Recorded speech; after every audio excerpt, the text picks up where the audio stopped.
तो हम सब इकट्ठे हुए हैं। उद्देश्य एक है कि 27 तारीख को लिखित रूप से ज्ञापन सरकार के प्रतिनिधियों को सौंपना। और ज्ञापन क्या है? सरकार ने 13 जनवरी 2026 को यूजीसी विन में, सिंपल भाषा में कहें तो नियम लागू किए हैं। और ये लागू होंगे 12 से ऊपर जो पढ़ाई होती है 12th के बाद, यूनिवर्सिटीज, कॉलेज सब पर। और लागू केवल ये जनरल कास्ट पर ही होंगे। ओबीसी, एससी और एसटी इसमें शोषित माने गए हैं। शोषक वर्ग केवल अनरिजर्व कैटेगरी या कहें कि सवर्ण वर्ग माना गया है। झूठी शिकायतों के खिलाफ कोई कार्रवाई न करने की प्रक्रिया है इसमें। और अगर शिकायत सच पाई जाती है या नहीं भी पाई जाती है और सिद्ध हो जाता है कि सवर्ण वर्ग का कोई व्यक्ति दोषी है या बच्चा दोषी है, तो उसका करियर खत्म है, क्योंकि उसको 3 साल तक की सजा का प्रावधान है। जो कमेटी ये तय करेगी कि प्रक्रिया जो प्रकरण है सच है या झूठा है, उस कमेटी में ना तो कोई अनरिजर्व कैटेगरी मतलब सवर्ण वर्ग से कोई व्यक्ति होगा, केवल उसमें एससी, एसटी, ओबीसी और महिला वर्ग से ही चुने जाएंगे। अब सवाल यह है कि यूजीसी है क्या? यूजीसी उच्च शिक्षा का नियामक है, रेगुलेटरी बॉडी है। जैसे हर काम, जैसे पंचायतों का सबसे बड़ी संस्था अगर उत्तर प्रदेश में सरकार की कोई है तो पंचायत डायरेक्टरेट, पंचायत निदेशालय है। इसी तरह उच्च शिक्षा को रेगुलेट करने के लिए केंद्र सरकार ने यूजीसी बनाया है। यूजीसी विश्वविद्यालयों को मान्यता देता है, उनको डेली के खर्चे के लिए पैसे देता है, कोर्स को अनुमति देता है।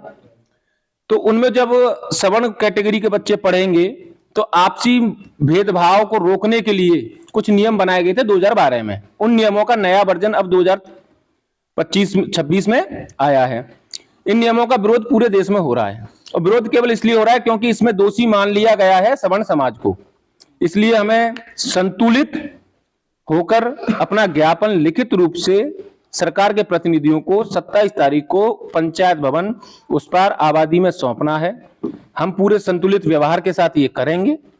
इसमें कोई प्रकार की अराजकता, किसी भी प्रकार का हुड़दंग नहीं होगा, ठीक है? क्योंकि शिक्षा का काम है, शिक्षित लोगों की तरह करें, ठीक है?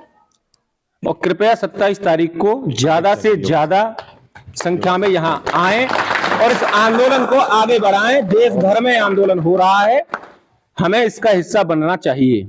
हमें आंदोलन क्यों करना चाहिए, इस बात पर मैं प्रकाश डाल देता हूं।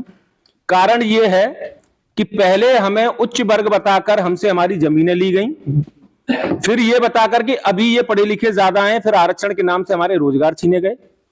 अब हमसे जड़ पे वार करके शिक्षा छीनी जा रही है। जब हम स्कूल में जाएंगे नहीं, पढ़ेंगे नहीं, आगे बढ़ेंगे नहीं, समाज का सर्वनाश हो जाएगा, ताना बाना छिन्न भिन्न हो जाएगा।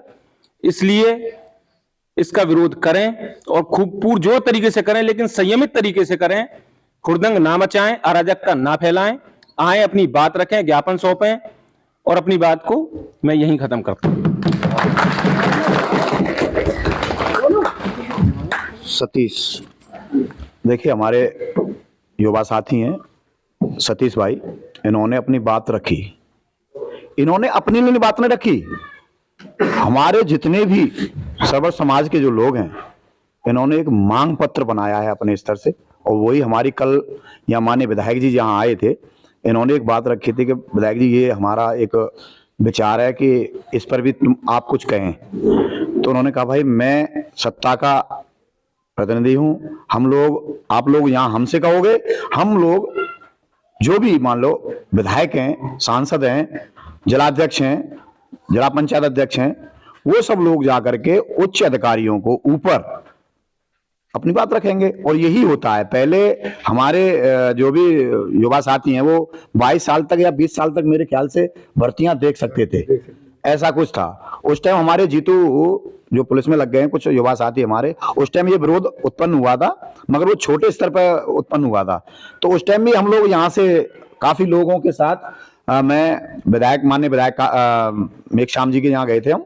तो वहां पे उन्होंने कहा देखो भाई आप विरोध कर रहे हो, अच्छी बात है, मगर इस बात को मुझ अकेले से नहीं होगा, बल्कि हमें पूरे जो हमारे हिंदुस्तान की जो भी संस्थाएं या जो भी आपके करनी सेना हो गई या जो भी है, ये सब इस चीज का विरोध कर रहे हैं कि इसमें 3 साल या 4 साल इसमें बढ़ानी चाहिए, जो कि आज मेरे ख्याल से 25 साल हो गई हैं, कर दी 25 साल हो गई हैं। तो ये भी एक जब हमने मांगा था मांग पत्र तभी तो हमको मिला।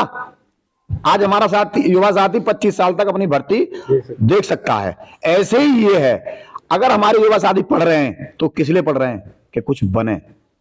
मगर अब ये जो बता रहे हैं यूजीसी, ये तो एक तरह से जेल भरने वाली योजना है कि हम अपने बच्चों को स्कूल नहीं जेल भेज रहे हैं। तो मैं इसका पूर्ण विरोध करता हूं। हालांकि हम ये अधिकांश हमारा ग्राम पंचायत उस पार सर्वर समाज बहुत अधिकांश हैं और एससी वर्ग हैं, सब है हमारे यहाँ, खूब अच्छा भाईचारा है। मगर हम इनका विरोध नहीं कर रहे हैं, इस काले कानून का विरोध कर रहे हैं। ये कानून वापस होना चाहिए और इस कानून पर दोबारा से पुनः सरकार को संज्ञान लेना चाहिए कि किस तरीके से बनना चाहिए।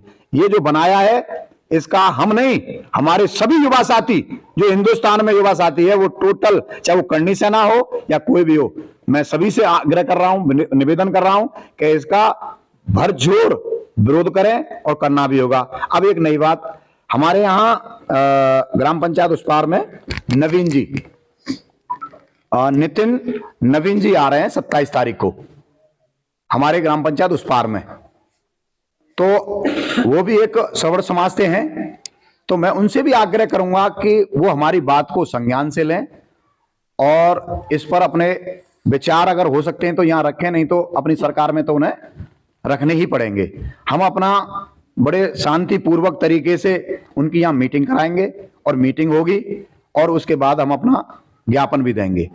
अपने युवा साथियों के साथ हम ज्ञापन भी देंगे ताकि वो हमारे इस ज्ञापन को आगे बढ़ा सकें। तो मैं सभी युवा साथियों से अनुरोध करूंगा कि अधिक से अधिक संख्या में, सभी क्षेत्रवासियों से अनुरोध करूंगा कि अधिक से अधिक, हमारे पड़ोसी गांव हैं, ऊंचा गांव है, नगला माना है, तारसी है, कुदरबन है, बैराती नगला है, अपना जुनसिटी है, महोली है, बहुत सारे ऐसे हमारे जो आसपास के जो गांव हैं, ये एक राष्ट्र के एक तरह से नेता हैं। तो हम देखो विधायक सांसद ये तो हमारे हैं ही, मगर वो भी एक हमारे हिंदुस्तान के प्रतिनिधि हैं और उच्च स्तर पर वो बैठे हुए हैं। तो हम उनको भी अपने शांतिपूर्वक हम उनको ज्ञापन देंगे और उनसे आग्रह करेंगे कि इस काले कानून को वापस लिया जाए। बस मैं देखिए, सारी बातचीत का सार ये है कि हमें अपने बच्चों का भविष्य सुरक्षित करना है, जेल में नहीं भेजने हैं। अगर आज आप एक नहीं हुए तो आपसे आपकी जमीनें गई, आपसे आपके रोजगार गए, अब आपसे जाएगी आपकी शिक्षा।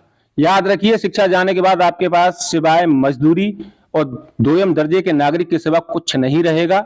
सरकार नाजीवाद और फाजीवाद की तरह तानाशाही हो रही है। जिस तरह हिटलर ने नाजियों को हाशिए पर ले जाकर देश से खदेड़ा, अब सरकार या तो हमें जहर बांट दे या इन सवर्ण वर्ग के युवाओं की आवाज सुने और कानून को रद्द करे। मेरा सभी से अनुरोध है, अपने क्षेत्रवासियों से, जितनी भी सवर्ण वर्ग की पंचायतें, ग्राम पंचायतें, राजस्व ग्राम है, नगलेपुरा जितने भी हैं, 27 तारीख को उस पार ग्राम पंचायत भवन आबादी में आए और शांतिमय तरीके से ज्ञापन सौंपें 12 बजे समय करीब और अपना विरोध प्रदर्शन शांतिमय तरीके से, संतुलित तरीके से जताएं, क्योंकि सवाल आपके बच्चों के भविष्य का है। भविष्य या तो आप बचाएं या सोएं। आप सोते रहे, आपसे रोजगार गए, आपसे जमीनें गई, आपसे रजवाड़े गए, अब जाएगी आपसे शिक्षा, फिर आपके पास कुछ नहीं बचेगा। सवाल तय कर लें 27 तारीख को क्या होगा। आप आएंगे तो आप अपने बच्चों के भविष्य की खातिर आएंगे। जय हिंद। वीडियो शेयर करें ताकि ये अधिक से अधिक लोगों को पहुंच सके। लाइक करें, सब्सक्राइब करें और कमेंट भी करें, अपनी राय भी रखें। ऐसी बात नहीं कि हमारी बात से अगर कोई सहमत नहीं है तो कमेंट में हमें बता सकते हैं कि आपकी ये बात गलत है, हम वापस भी ले सकते हैं अपनी बात को। Thank you.